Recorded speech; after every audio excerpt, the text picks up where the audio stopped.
రైతులందరికీ నమస్కారములు. రైతు బంధు డబ్బులైతే అందరికైతే జమ కావడం జరిగింది. ఇక చూసుకున్నట్టయితే 5 ఎకరాల వారికైతే ఇంకానైతే జమ కాలేదు. 5 ఎకరాల నుంచి 15 ఎకరాల వారికైతే ఎవరైతే రైతులురో మీ అందరికీ వచ్చేసి అయితే మనకు ఈ వీడియోలను అయితే మీకైతే తెలియజేస్తాను. రైతు బంధు డబ్బులు ఏ రోజున జమ కాబోతున్నాయి, యాసంగి రైతు బంధు పెట్టుబడి సాయం కోసం రైతులు ఆశగా ఎదురు చూస్తున్నారు. ఇప్పటి వరకు ఎన్ని ఎకరాలకు సాయం అందించారో, ఎన్ని నిధులు విడుదల చేశారో దానిపై స్పష్టత లేదైతే రైతులైతే వాపోతున్నారు. అయితే 2 ఎకరాల భూమి ఉన్న రైతులకు మాత్రమే ఇక విన్నారా సాయం అందినట్లయితే తెలుస్తుండగా, ఎకరం భూమి గల కొందరు రైతులకైతే ఇంకా కూడానైతే డబ్బులు అయితే జమ కావడం లేదు. మరి మిగిలిన రైతులు ఎవరైతే ఉన్నారో మీ అందరికీ వచ్చేసి ప్రభుత్వం ఏం చెప్తుందంటే, మనకి ఏదైతే మార్చి ఈ నెల 30వ తేదీ వరకు అయితే ఆగండి, రైతు బంధు డబ్బులు అయితే మేము అప్పుడే వేస్తామని అయితే చాలా స్పష్టంగానైతే చెప్పడం జరిగింది. 2 ఎకరాల వారికైతే ఈ రోజునైతే కొంతమందికి అయితే జమ కావడం జరుగుతుంది. ఒకవేళ మీకు ఇంకా జమ కానట్టయితే, ఒకవేళ నిన్నొక రైతుకు వచ్చేసి 4 ఎకరాలు అయితే ఉండడం జరిగింది. అతనికైతే రైతు బంధు డబ్బులు అయితే పడడం జరిగింది. రైతు బంధు పన్ను చెల్లించే వారికైతే రైతు బంధు అయితే కట్ చేయడం జరిగింది. ఇది అందరికీ తెలుసు. రైతు బంధుపై సీఎం రేవంత్ రెడ్డి అయితే కీలక వ్యాఖ్యలు చేశారండి. వచ్చే వానాకాలం ఏదైతే ఉందో పెంపు చేయనున్నారు. రైతు బంధు 15,000 ఇస్తున్నట్లయితే సమాచారం వచ్చింది. మరి ఎంత నిజమో అయితే మనకైతే క్లారిటీ అయితే లేదు.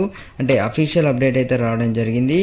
పన్ను చెల్లించే వారికి అయితే పూర్తిగానైతే రైతు బంధు అయితే కట్ చేయడం జరిగింది. రైతులకు వచ్చేసి ఏదైతే Rythu Bandhu agricultures investment support scheme అయితే ఏదైతే రైతు రుణమాఫీ ఉందో ఈ ప్రక్రియ ఏదైతే ఉందో రైతు బంధు ప్రక్రియ పూర్తి కాగానే రైతు రుణమాఫీ అయితే ప్రారంభం కానుంది. ఇక్కడ చూసుకోవచ్చు, రైతుకు వచ్చేసి 3 ఎకరాల 30 గుంటలు అయితే ఉండడం జరిగింది. రైతులకైతే కొంతమంది రైతులకైతే నిన్ననైతే డబ్బులు అయితే జమ కావడం జరిగింది.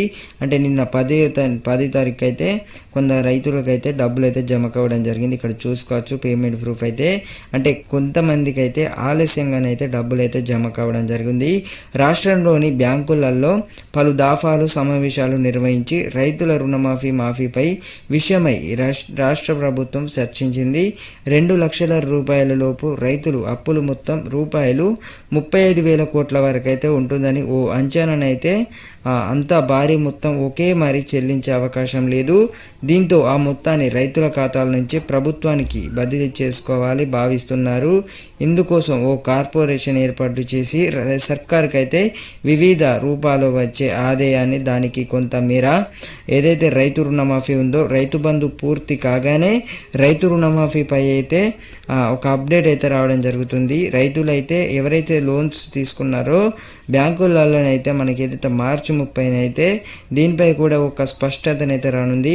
అంటే రైతు బంధు కంప్లీట్ కాగానే రైతు రుణమాఫీ ఏదైతే ఉందో ప్రతి ఒక్క రైతుకైతే రైతు బంధు అయితే ప్రతి ఒక్కరికైతే పడడం జరుగుతుంది.